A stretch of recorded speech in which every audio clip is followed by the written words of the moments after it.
अच्छा हर मैं पूछना चाहना कि इत्थे बॉर्डर पर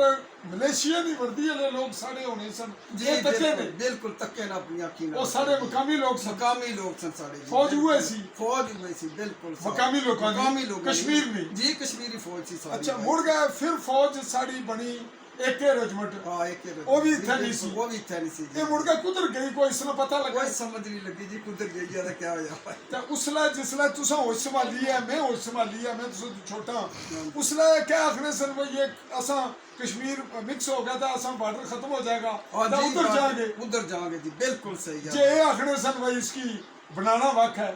उसला वक्त ना नारा कोई नहीं सी के नारा सी के करे मतलब ऐसा अपना कश्मीर आजाद कराना गठिया हो जाएगा गठिया हो जाएगा। गठिया नाजरीन ये वो ऐसे पॉइंट्स थे जो हम जो इस सेकंड या थर्ड जो जनरेशन है मेरा और इनका शुमार बुनियादी तौर पे थर्ड जनरेशन में होता है लेकिन हम अगर आप सेकंड में भी कर लें तो हम दोनों यानी पहली जनरेशन और तीसरी के दरमियान दूसरी और तीसरी के दरमियान मेरा और इनका शुमार होता है मुझसे बड़े हैं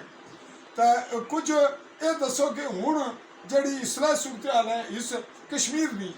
इसकी क्या आखने हो आज़ाद कश्मीर की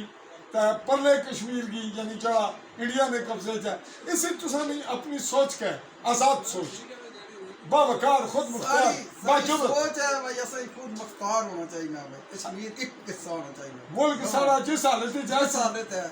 उससे भी चले उससे भी चले बहाल हो जाए बहाल हो जाएगी बिल्कुल आसान सारे बच्चे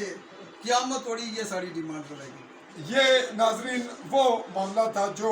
मेरी रिस्पॉन्सिबिलिटी में बनता है कि एक जिम्मेदार सहाफ़ी जो कौम का नुमाइंदा होता है अवाम की आवाज़ होता है अवाम को शौरी तौर पर उन बातों की तरफ ले जाता है या पहुंचाता है जो हकीकी रूह होती है जो सच्चाई की आखिरी इंतहा होती है ये रिस्पॉन्सिबिलिटी है मीडिया की और मीडिया जब घबराएगा कतराएगा इल्म कम होगा शऊर कम होगा या जुर्रत कम होगी तो अवाम को मिस